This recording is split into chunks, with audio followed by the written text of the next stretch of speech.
करने के लिए भारत सरकार के सूचना प्रसारण, खेल और युवा मामला के मंत्री आदरणीय अनुराग ठाकुर जी हैं। मैं एक संक्षिप्त सा परिचय आप लोगों के बीच में रखता हूँ।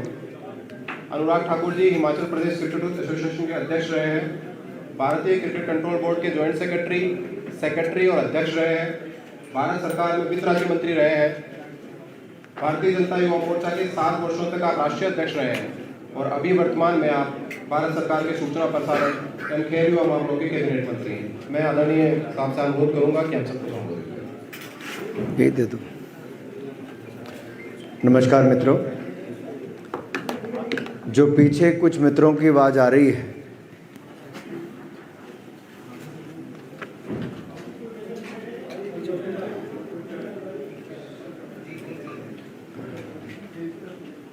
राजस्थान महाराणा प्रताप जी के समय से लेकर सैकड़ों वर्षों तक वीरों की भूमि के नाम से ही जाना गया। पर्यटन की दृष्टि से एक बहुत आकर्षण वाला एक ऐसा डेस्टिनेशन है जहां देश ही नहीं बल्कि दुनिया भर के लोग आना पसंद करते हैं। और मैं सही मायने का मैं कहूँ, मैं हिमाचल प्रदेश से आता हूँ, लेकिन राजस्थान के साथ मेरा एक व्यक्तिगत रूप से कई बार होता है कि आपको कुछ जगह बहुत अच्छी लगती है, दिल से अच्छी लगती है, वैसा एक राजस्थान है। युवा मोर्चा के अध्यक्ष के नाते हो या एक पर्यटक के नाते मेरा बहुत बार यहाँ पर आना हुआ और बार बार आने का मन भी करता है। लेकिन जैसी सूचनाएं पिछले कुछ वर्षों में यहाँ से मिलती है वो दिल को दहला भी देती हैं और कहीं ना कहीं कष्ट भी देती हैं कि क्या हो गया मेरे राजस्थान को। मैं उन सब बातों पर बाद में आऊँगा, क्योंकि मैं किसी सरकार की आलोचना यहाँ पे करने नहीं आया, लेकिन जो अपनी व्यथा है मैं आपसे ज़रूर वो साझी करना चाहता था कि जब एक दिन में 17 महिलाओं के साथ रेप अत्याचार के मामले दर्ज होते हों और जिस राज्य में 5 साल में 10 लाख मुकदमे दर्ज हो गए, 2 लाख तो महिलाओं से जुड़े हुए आपराधिक मामले, 30,000 दुष्कर्म के मामले, तो अपने आप में बहुत बड़ी चिंता दिखती है। छवि जिस राज्य की बिल्कुल अलग थी, इन 5 वर्षों में कहाँ पहुँच गए वो बहुत चिंताजनक है। और भय भ्रम भ्रष्टाचार का प्राय अगर मैं कहूँ तो राजस्थान बन गया। लूट और लूट यही सुनने को मिलता है, चाहे वो किसी की बहन बेटी की इज्जत हो, किसी के व्यापार पर हो, पेपर लीक के माध्यम से, सब जगह लूट ही नजर आती है और एक लूट से सब लोग छुट्टी पाना चाहते हैं। अब जहां मैं केंद्र सरकार पे पहले आऊं, एक बार मैं हमने राजस्थान के प्रति नरेंद्र मोदी जी की अध्यक्षता की एनडीए की सरकार ने क्या किया, मैं एक शब्द में एक लाइन में कहूँ कि कांग्रेस के 10 साल में जहां 1 लाख करोड़ रुपए के लगभग केंद्र की योजनाओं का लाभ राजस्थान को मिला था, हमने उससे 4 गुना ज्यादा 9 वर्षों में दिया है, 4 लाख करोड़ रुपए से ज्यादा। जहां उस समय एक भी ऐसा कोई एक्सप्रेसवे नहीं मिल पाया था 10 साल में, हमने आज के सबसे आधुनिक आरामदायक ऐसे एक्सप्रेसवे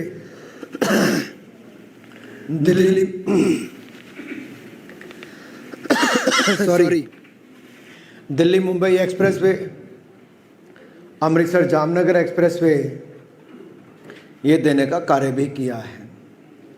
और इससे हमारे व्यापार को, पर्यटन को और आम जनता को आने जाने की एक बहुत बड़ी सुविधा मिलेगी।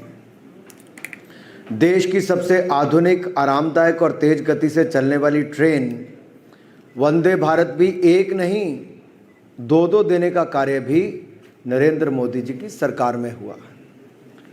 तो जहां कांग्रेस एक भी नहीं दे पाई, हमने 2 वंदे भारत ट्रेन दी। जहां उनके समय इतना बड़ा एक्सप्रेसवे एक भी नहीं मिला, हमने 2 देने का कार्य किया। वहाँ 1 लाख करोड़ रुपए की योजनाएं और लाभ अगर राजस्थान को इस दृष्टि से मिला हो तो हमने 4 गुना 4 लाख करोड़ का किया। अब देखिए देश में भाई मेरे पीछे जो नीली शर्ट वाले येलो शर्ट वाले बैठे हैं, येलो शर्ट वाले भाई साहब, आपको बात करनी है, बाहर जा सकते हैं। सारे मीडिया के लोग अपना काम छोड़ के यहां पर आए।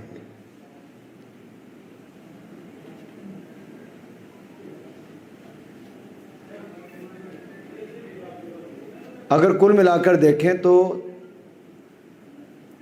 राजस्थान को 23 नए मेडिकल कॉलेज पिछले 9 वर्षों में नरेंद्र मोदी जी ने दिए, उनकी सरकार ने दिए।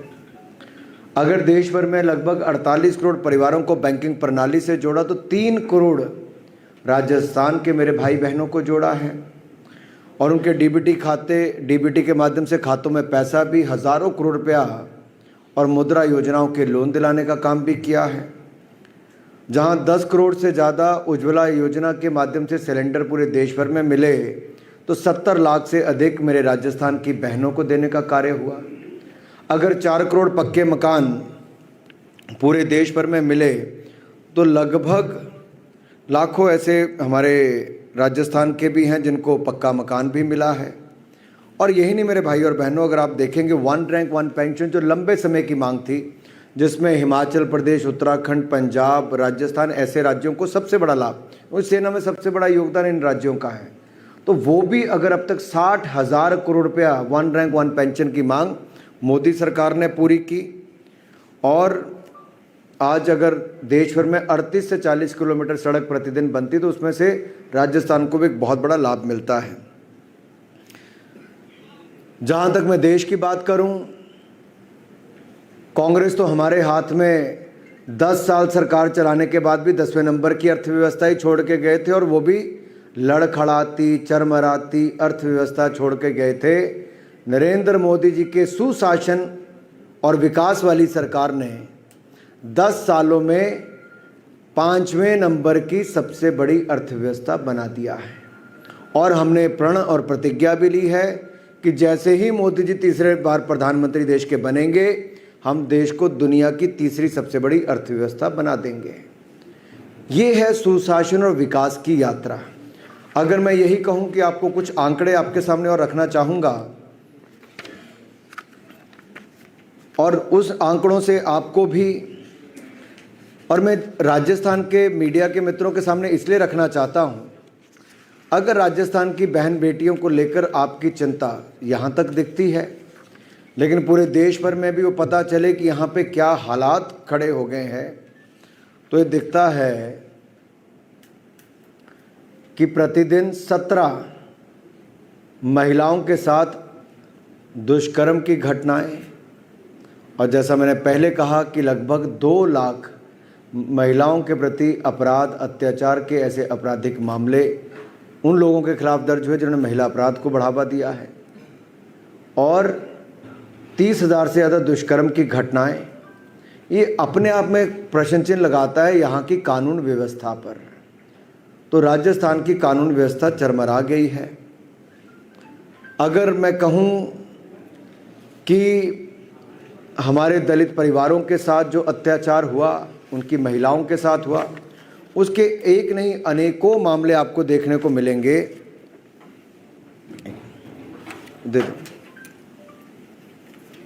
अनेकों मामले देखने को मिलेंगे जिसमें अभी हाल ही में 4 दिन पहले 8 साल के बच्चे का गला काट कर उसकी हत्या कर दी गई, और वो कोई और नहीं, दलित परिवार का एक बच्चा था। शायद इस सरकार में दलित परिवारों की सुनी नहीं जाती, उनकी महिलाओं की, बच्चों की चीख पुकार राजस्थान के मुख्यमंत्री, उनकी सरकार के कानों तक नहीं पहुंचती है, और सरकार अभी तक पता नहीं करवा पाई कि उसको किसने मारा है। और तो और 7600 से ज़्यादा निर्दोष नागरिकों की हत्या हो गई, और अगर 15 साल की बच्ची के साथ गैंग रेप कहाँ हुआ? भीलवाड़ा में। और बांसवाड़ा में राहुल गांधी जी आकर चले जाते हैं, मुख्यमंत्री आकर चले जाते हैं, लेकिन भीलवाड़ा नहीं जाते हैं। बेटी हूँ, लड़ सकती हूँ, लड़की हूँ, लड़ सकती हूँ, लेकिन राजस्थान की ओर मुंह नहीं कर सकती, राजस्थान की महिलाओं के लिए आवाज़ नहीं उठा सकती। लड़की हूँ, लड़ सकती हूँ, लेकिन दलितों के प्रति हो रहे अपराध अत्याचार के खिलाफ आवाज़ नहीं उठा सकती हूँ। आखिर वो लड़की हूँ, लड़ सकती हूँ कहाँ पर है? एक दलित महिला के साथ थानागाजी में गैंग रेप हुआ, उसका वीडियो वायरल किया गया, और तो और पुलिस से मदद मांगने गई तो मदद तो दूर मिलने की बात है, मुकदमा भी दर्ज वहाँ पर नहीं हुआ। और ऐसे एक नहीं अनेकों घटनाएं आपके सामने हैं जो इस वीर भूमि को बदनाम करती है। अब एक और 2 महीने पहले बीकानेर के खाजूवाला में एक दलित युवती के साथ 2 पुलिसकर्मियों ने ही सामूहिक दुष्कर्म किया। इस पे भी कंप्लेंट और उस पे कार्रवाई करने में इतना समय क्यों लग गया जी? अभियुक्तों को बचाने में लगी थी सरकार एक तरह से। अभी करौली जिले के नदौती में 20 साल की दलित युवती के साथ दुष्कर्म हुआ, उसको गोली मार दी गई, एसिड डाल के फिर उसको कुएं में फेंक दिया गया। एक निर्भया कांड हुआ था, पूरा देश ऐसा लगता था आग बबूला हो गया। क्या राजस्थान की बेटियों के साथ, राजस्थान की दलित महिलाओं के साथ जो अत्याचार, अपराध और दुष्कर्म की घटनाएं हो रही हैं, क्या उस पे कहीं ना कहीं पर्दा डालने का काम हो रहा है?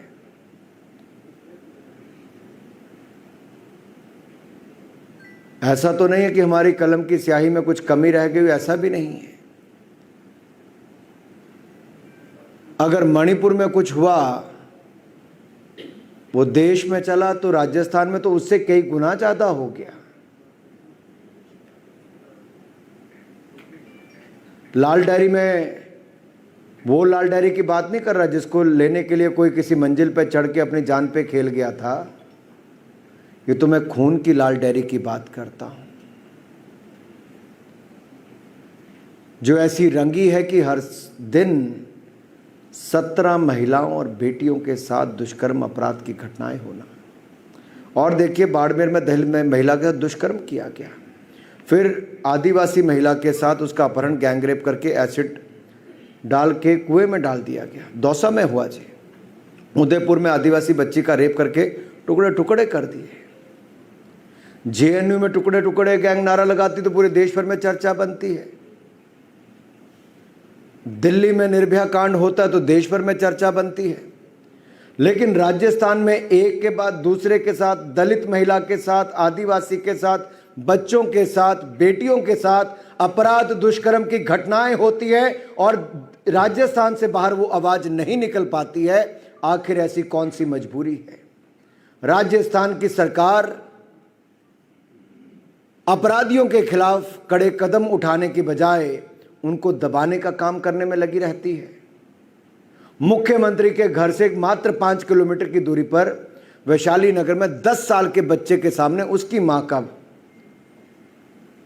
रेप किया जाता है, वो अपने आप को आत्महत्या करती है। इससे बड़ी दुर्घटनाएं और क्या होंगी? उनके अपने गृह जिला में, जोधपुर में 3 लोग लाकर मार दिए जाते हैं। कैसे होता है जी? ये बहुत बड़ा चिंता का विषय है, देश के लिए भी और राजस्थान के लिए भी। एक पुलिस कमिश्नर जो दफ्तर में एक पीड़िता है, उसके भी यहाँ पे पैसे मांगते हुए पाए जाते हैं। पैसे क्या भाई, उसमें तो कुछ और ही मांग लिया उसने। मैं तो कहते हुए शर्म आती है।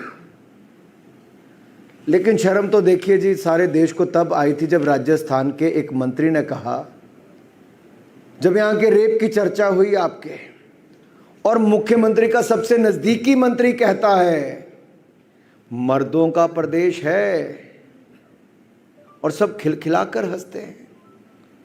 वो मुख्यमंत्री के दिल के सबसे नजदीक है, लेकिन जो महिलाओं के अत्याचार, अपराध की आवाज उठाता है, उसको निकाल के बाहर फेंक दिया जाता है।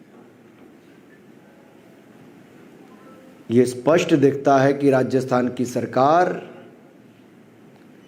महिला अपराध करने वाले, महिलाओं पर अत्याचार करने वाले, महिलाओं के साथ दुष्कर्म करने वाले और मर्दों का प्रदेश बताने वालों को तो बचाती है, आगे बढ़ाती है, हंसती है, गले लगाती है, लेकिन अपराधियों के खिलाफ ना कार्रवाई करती है और जो आवाज उठाता है उस मंत्री को भी बर्खास्त करती है।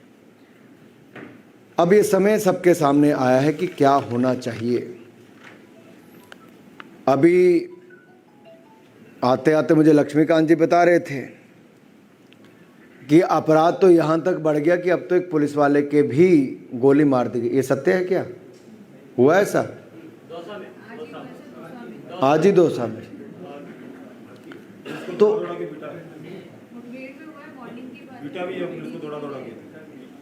पुलिस को दौड़ा दौड़ा के पीटा जाता है, गोली मार दी जाती है और राजस्थान के मुख्यमंत्री मूक दर्शक बन के रहते हैं।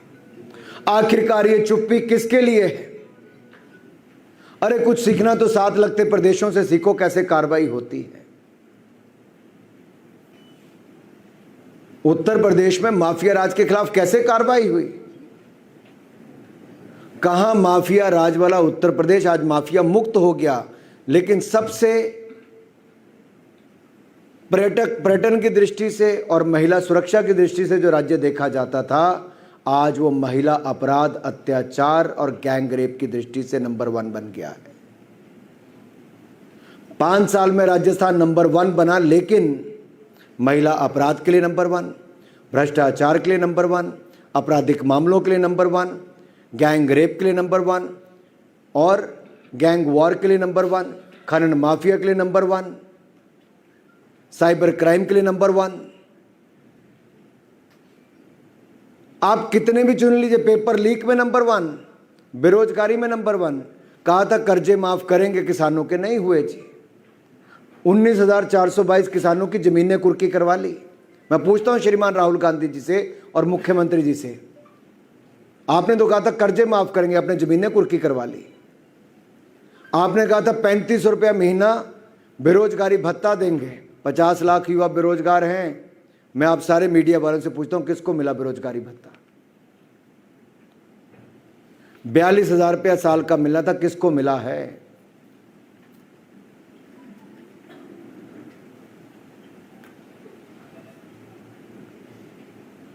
इनको तो जवाब देने पड़ेंगे। जो कहता है कि मैं लड़की हूं, लड़ सकती हूं, तो नहीं लड़ी।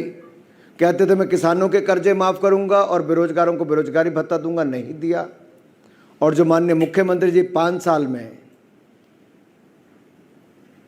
राजस्थान को इन अपराध के मामलों में, भ्रष्टाचार के मामलों में, पेपर लीक के मामलों में, बेरोजगारी के मामलों में, महिला अपराध के मामलों में नंबर 1 बनाने वाले, उनको तो जवाब देना ही पड़ेगा। ये लूट लूट लूट और गहलूट की सरकार जो है, इससे मुक्ति पाना चाहते हैं। धन्यवाद।